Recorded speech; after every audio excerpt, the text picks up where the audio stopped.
Welcome back to Focus Today, and what a delight to have back with us our good friend Jodell Onstott. She's the author of this incredible resource called YHWH Exists, Volume 1.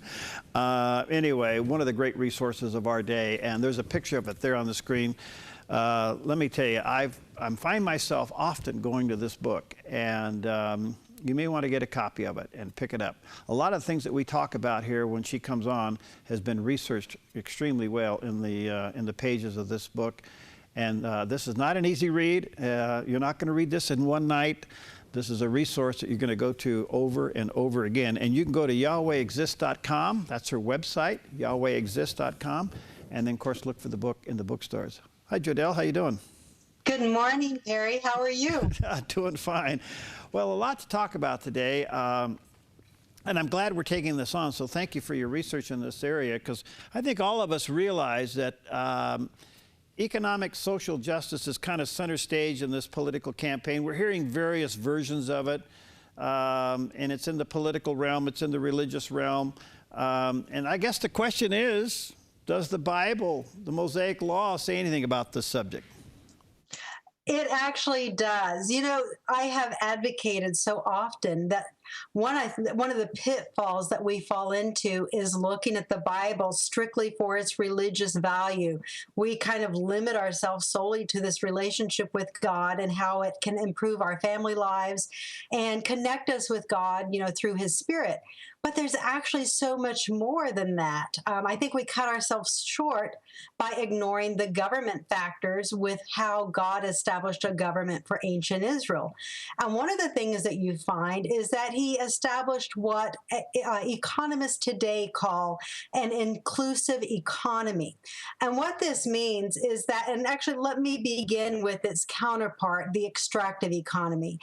In their best-selling book, authors Esmugula and Robinson, economists from MIT and Harvard, in their book, The Rise and Fall, or rather, Why Nations Fail, they describe these systems of extractive and inclusive economies, where extractive really takes power, concentrates it in the hands of a very few, and then they extract the resources, they extract the labor from the rest of society, while, of course, they live high on the hog. The counterpart to that, the opposite, is this idea of an inclusive economy, where power is diluted throughout the entire society. The government has a very limited role in people's lives. So you have a very limited but strong centralized government. You also have this preservation of law and order. And this was something that really set the Mosaic Code apart from other nations, and the fact that it was universal. Didn't matter if you were king or peasant, the law was really one and the same no matter who you were. And the other very important factor in inclusive societies, which the Mosaic Law embraced, was secure property rights. This is really what separates America from communist Russia and other regimes, is the respect for personal property. You also have the other factor, and that is kind of a two-edged sword that economies that are very productive and very secure embrace, and that is the idea that they allow for what is called creative destruction. They allow for new technologies to come in and replace older technologies. And the other thing, the last thing that inclusive economies do is they make sure that through their policies, they establish a level playing field so that one industry, one business is not favored among another, and so that it allows opportunities for families to enter into business and for them to compete with all the other business entities that exist. Wow.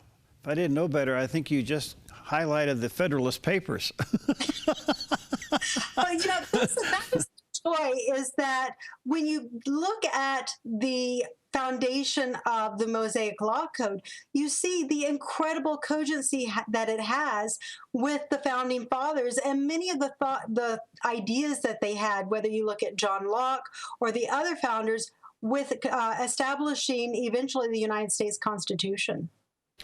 All right, so this thing called the Inclusive Economic Institution,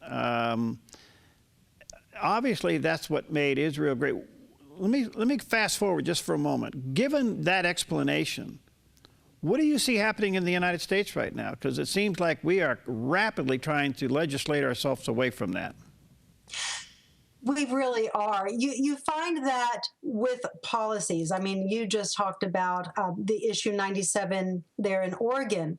You find that no matter where you are in the United States, power is becoming more and more centralized.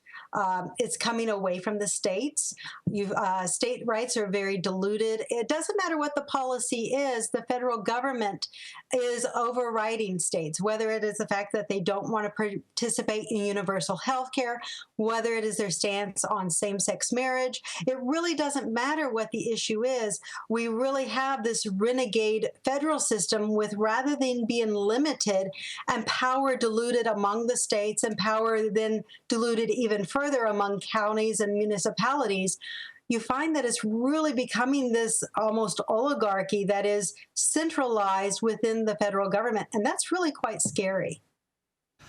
It's been said, and I don't know how you would weave this in, but a country that's heading towards total socialism, you have to take control of the media, education, the military, and confiscate guns. Is there any parallel to this? Well, you find that there are parallels in Nazi Germany. One of the things that the Nazis willingly did, or rather the people of Germany, it really began with the brown shirt movement before it moved into the Nazi Party, is this idea of confiscation of guns. And some of it was done very willingly by the people. And then very soon it becomes a totalitarian regime. So what I try to focus on and what I love educating people on is we have all of these issues before us, but how do we reverse them? How do we take that control back into the hands of the people? And I think you really hit on the key point, and that is through education. One of the first things that a government does, was key to communism's success in Russia for so many years, is that you come in and you take over the school system at a very young age. You begin indoctrinating in kindergarten, and by the time 8 years later you get to high school, those ideas, those values are ingrained in children. So if we want to reverse America, we really have to do that with our school systems, with our churches. And we cannot relent. We can't give up. We can't be discouraged. We really have to be the loudest voice on the block for effective change. You talk about law and order, Jodell, and this is so interesting because it appears now that law and order applies to the weak, and the rich and the powerful are above law and order. We're seeing that in our country. We're seeing that as an issue in this presidential debate. How important is law and order across the board? That is really what is key, and that is what traditionally has separated America from all the other nations of the earth, is this idea of universal law, no matter your heritage, no matter what family you're born from, no matter how much money you have, your prestige. It doesn't matter if you're an actor, doesn't matter if you're a Secretary of State. The same laws that apply to Joe Blow down the road should apply to you. And that is really the only idea, the only foundation for that idea is from the Mosaic Law Code. You don't find that ideal within Mesopotamian society. You don't find that ideal within Egyptian or even Greek society, because all of those societies recognized different social hierarchies. And one social hierarchy had different rights than another. It is really only with the Mosaic Law Code, with the ideas of law and justice that God himself handed down, that you find this idea of law being for all humanity, everyone being created equal. We're on the verge of anarchy, and in our desire to have law and order, we could vote in super control. How do we maintain law and order and not subordinate to a higher power that could take everything away from us? I find that so often the answer is for the future is often in the past. So when I look at what God says, when I look at the law code and that he calls or David calls is perfect, you find that there's several things that prevented this centralization of power. Number one, you find that power is distributed among every family. What stood out unique in ancient Israel's culture was the ability of secure property rights. And that isn't just secure property rights for a few, that was for the entire society. One of the criticisms of capitalism is the fact that not everyone can own property. And when we look at history, when we look at the success stories, whether it's the Donald Trumps, whether it's the Sam Waltons or the Roy Kroc who founded McDonald's, the story to their success and the key to their success is not the success of their business, but it truly begins with their ownership of real estate. The fact that they are able to secure real estate in very advantageous locations allows them to build their business. It allows them to have the success that they do to earn an income and to grow and prosper. So what God did is he allowed every single male person in Israel's society to own property. The ownership of property itself prevented families from amassing huge estates and then controlling or domineering, whether it be the political machine or whether it be the economics, because that property was limited and they didn't have access to it because it was owned by another family. So this distribution of power really prevented this centralized government that could be spearheaded in the wrong direction. And so that was one of the key elements that I think we can learn from today and really embrace those policies in America that promote property rights for the individual rather than this dependence on the state. The property itself allows individuals to have autonomy. Well, you're so spot on, because one of the great deterrents from owning property is now property tax. And the moment we allowed our real property to be taxed, we just subordinated control of our property.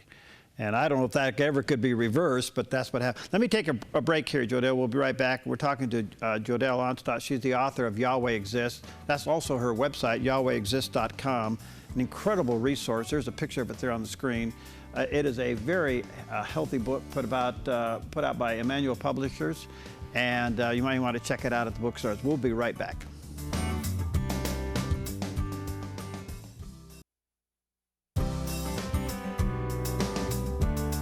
Welcome back to Focus Today, and delight to have back with us Jodell Onstott. She's the author of YHWH Exists, one of the great resources of our day. And let me encourage you to check this out.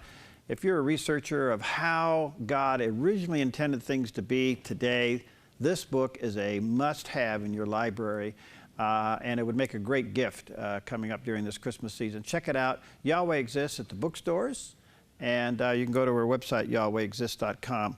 All right, so Jodell, the big question. The big question.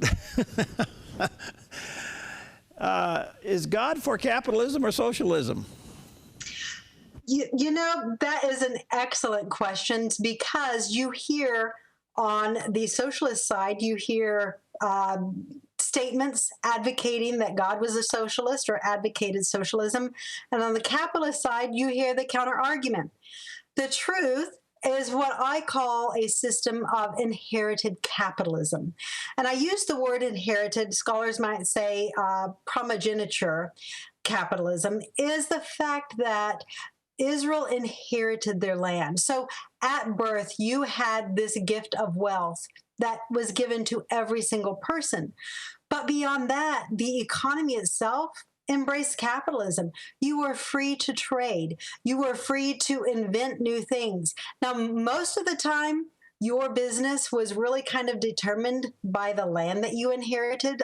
We read of Naboth in the story in Kings. He inherited a vineyard that had been in the family for generations, but that did not prevent you from creating a new business or doing something totally different.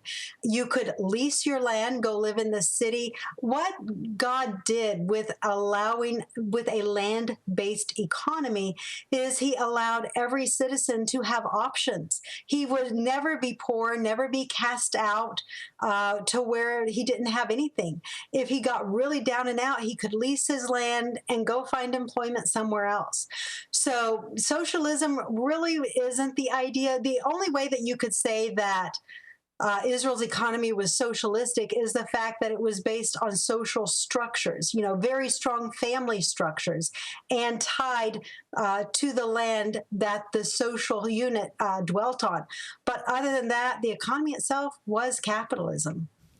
William Bradford learned that lesson early on with the 13 colonies. He tried the one way, it didn't work, so finally he split them up and said, you're on your own, and it worked. You really do. You find that throughout history, and I don't know that this is that it is isolated to American history. But whether we look at William Bradford or so many of the other stories coming out of the early colonies, you find that this idea of self-dependence and self-determination, the ability to choose your future for yourself and invest in yourself and your family, is really what kind of defines the American spirit. For ancient Israel, you find that that is also the case, but they had a gift, I believe, that we have kind of lost with the loss of our cultural Judeo-Christian heritage. And that is the fact that they had this identity, this self-identity of being God's people, of the fact that what they were doing with their land, what they were doing with their businesses was an investment for future generations. Today, sad to say, most people have this idea that we're just going to conduct our business, we're just going to invest for their here and now, and they really don't think of the consequences, whether it be business or governmental policies, and what the inheritance it leaves for our children, future generations down the road. Boy, that is so true. I want to come to the subject of the Jubilee system. The Bible talks about it. It would be great if we could reinstitute that, especially in agriculture. Instead, we came up with GMOs. Yeah. I think we could have a whole discussion on certain companies that are advocating GMOs and have very strong political and lobbying groups in Congress. Yeah, the plan that Scripture had was not only agricultural, it was actually economic. Your Jubilee system had two cycles.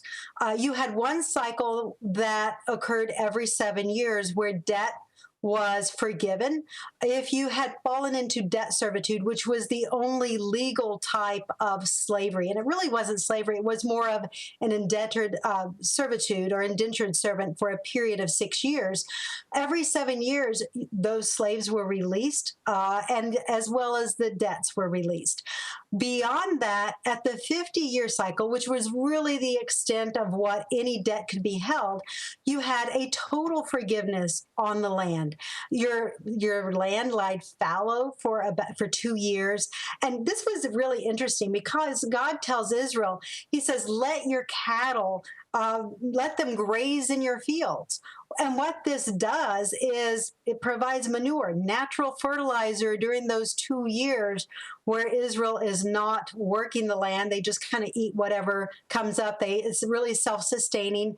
In the previous 6 years, they would have put aside stores. They would have had storehouses to sustain them during those years of Jubilee. So, but you also find that the other thing, outside of a time of famine that it did for Israel's economy, is it made the economic cycles very predictable. People knew when to invest. They knew the natural course because they knew it would begin again and renew every 7 and every 50 years. So it was kind of a rebirth for the land of clearing the slate of bad practices that had occurred previously and giving a fresh start and a new lease on life. If you had leased out your land during the previous Jubilee, all lands were realigned and they were given back to their families. So if your father had fallen into debt, well, you didn't inherit that debt. At the 50th Jubilee, that land reverted to you if he had passed on, and you had a fresh, clean slate. And that is something, we've made reforms in American economics where you're allowed bankruptcy. But that really isn't fair because it allows the creditor to hold your debt and he suffers the losses. Israel's system really provided something that was fair to both parties. Yeah, I just think this is such a huge subject, Jodell, because we're seeing family farms unable to pass on from generation to generation because of capital gains, because of inheritance tax, and all these other things. What have we done to ourselves? Yeah. You know, Yeah, so it's really a mess. So, where do you think we are in the United States, given what you just told us today? You know, that is a very difficult question because the answer is not necessarily a pretty one. And I say that because with the move away from a religious identity, with the move away from recognizing America as having traditional roots in Judeo-Christianity, we are really cutting off our life's blood. We are denying the values that made us strong, that made us what we are today. I think Moses draws a very close parallel in Deuteronomy 32 when he talks about a nation having walked in the way of God, having embraced the values that God taught this nation. But then when they receive the blessing, they become wealthy. They rebel against it. They deny the very things that made them what they are today. And that's really the cycle that I see that we're in. You see whether, you know, when Jay Leno did this, you see Steven Crowder, you see so many of these different media personalities that will go out on the streets and that will ask average Americans key issues regarding liberty, regarding economics, regarding human rights. And as long as they phrase the question in such a way as it seems provocative and as it seems, you know, a threat, these people will agree to give away the basic foundation of their liberties. That is very scary, how uneducated our people are. So I think that what you're doing, what Dove TV is doing, and so many other people that love truth and that love the traditional heritage that we have, it's all about educating the next generation, you know, through our churches, through our schools, and reversing this declining from our values. Well, this whole subject is absolutely fascinating, and I think people, what you clearly helped us understand today, that from the very beginning, there is a capitalistic philosophy that was instituted, and it needs to be protected. It needs to be protected from abuse, but it's clearly there, and I'm just so concerned about where we are with it. I think this election boils down to socialism versus capitalism, and I say that in the general sense. And I'm just really concerned what we've done to ourselves with private property by taxing it. We've now subordinated our ownership to somebody else, whether we realize that or not. Jodell, you're an inspiration. I don't know, when do you sleep? There's that little period from 2 to 5 in the morning. Oh, is that it? Okay. Tell us about this book quickly. You got about a minute. Tell us about YHWH Exists. Yes, 16 years worth of research. My basic premise was the law that God gave to ancient Israel. Was it something that made them weak? Was it something that was way out in left field that they could not do? Or did it embrace policies? Isaiah talks about, he says, if you had followed my way, then your way would have been prosperous and you would have had peace like a river. So I wanted to know, what was it within this law code that was so phenomenal that could affect this peace? Thank you. Thank you. Got to go. Sorry about that. Let me just say, YHWH Exists, get it, Volume 1. Talks about everything she just shared with us today and a whole bunch more. And you can go to her website, YHWHExists.com. Thanks, Jodell. You're a delight. Let's connect again soon, okay? All right. God bless. All right. We'll see you next time on Focus Today.